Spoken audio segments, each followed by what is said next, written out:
itaas ay paulit-ulit na binabanggit ang delivery ng pera ay para sa kay Saldico na dapat at least 25%. Si Kong Marvin Rillo naman ay ilang beses na binabanggit ang pangalan ni Speaker Martin Romualdez bilang kanyang malapit na kaibigan. 25. Sa tuwing umiinom kami sa Wine Story, sa BGC at sa Shangri-La Mall, sinasabi pa ni Kong Rillo na lahat ng kanyang request para sa pondo ay galing pa mismo sa unprogrammed funds at insertion na inaaprubahan ni Speaker. Is Congressman Marcelino Marcy Teodoro of Marikina, Congressman Florida Robes of San Jose del Monte, Bulacan, Congressman Leandro Jesus Madroño of Romblon, Congressman Benjamin Benji Agarao Jr., Congressman Florencio Gabriel Bem Noel of Anwaray Party List, Kong Leo de Ode Tariela of Occidental Mindoro, Congressman Reynan Arrogancia of Quezon Province, Kong Marvin Rillo of Quezon City, Kong Teodoro Haresco of Aklan, Kong Antonieta Yudela of Zamboanga Sibugay, Kong Dean Asisio of Caloocan, Kong Marivic Pilar of Quezon City.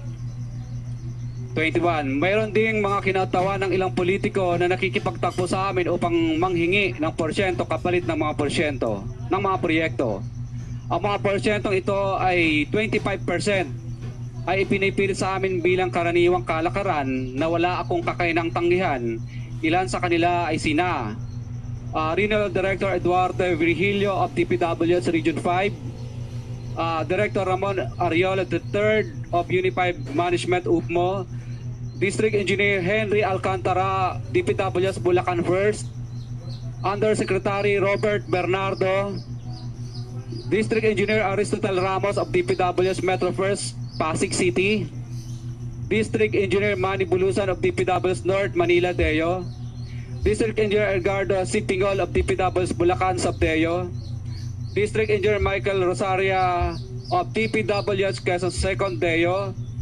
Karamihan sa mga kawani ng DPWH na nabanggit sa ang tao ni Marvin Rillo na si Bogs Magalong ang pumupunta sa amin para kunin ang pera sa aming opisina o sa Wine Story. Si Kong Jojo Ang naman lagi ring binabanggit sa lahat ng project sa kanya ay papondo ni Speaker at ni Saldico. Mataas ang hinihingi sa project, dagdag pa niya, hindi naman lahat ng pera ay para sa kanya kundi para kay Speaker at kay Saldico.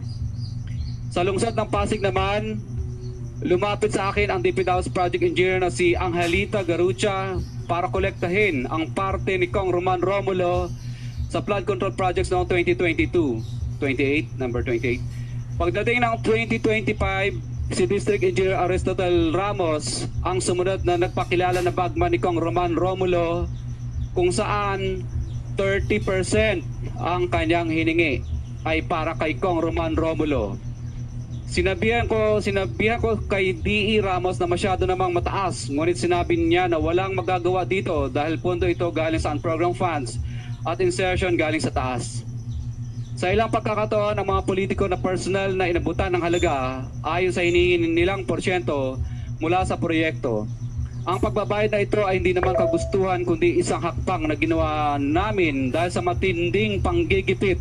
Ilan sa kanila ay sina Kong Antonieta Yudela kasama ang kanyang asawa, Kong Marvin Rillo of Quezon City, Kong Nikki Briones of Aga Party List, Arturo N. Ataide, ama ni Kong Arjo Ataide, Kong Florencio Gabriel Bem Noel of Anwaray Party List, Kong Leandro Jesus Madroña of Romblon, Kong Benjamin Benji Agarao Jr.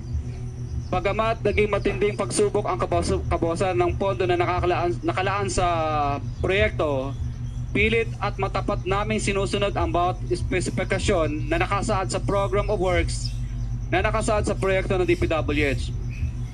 Nakakasiguro kami na nagawa namin ng maayos at matapat ang bahagi o phase ng proyekto na na-award sa amin. Sa katunayan, hindi kami mababayaran ng DPWH kung hindi ito dumaan at pumasa sa maraming material testing na naaayon sa design ng DPWH. Ina-assess at ini-inspect ng DPWH ang bawat proyekto base sa natapos na parte o accomplishment. Napilitan kami na i-absorb ang kabawasan na ito na nagdudulot ng maliit na kita o pagkalugi sa ilang projects. Para makabawi, dinadamihan na lang namin ang partisipasyon sa mga projects. Taliwas sa mga lumalabas na may mga impormasyon sa publiko, hindi kailanman kami gumawa ng ghost projects. At masugid kami nag-i-inspect sa lahat ng aming mga natapos na projects. Handa po kaming tumistigo ng walang pilit at kusang loob bilang state witness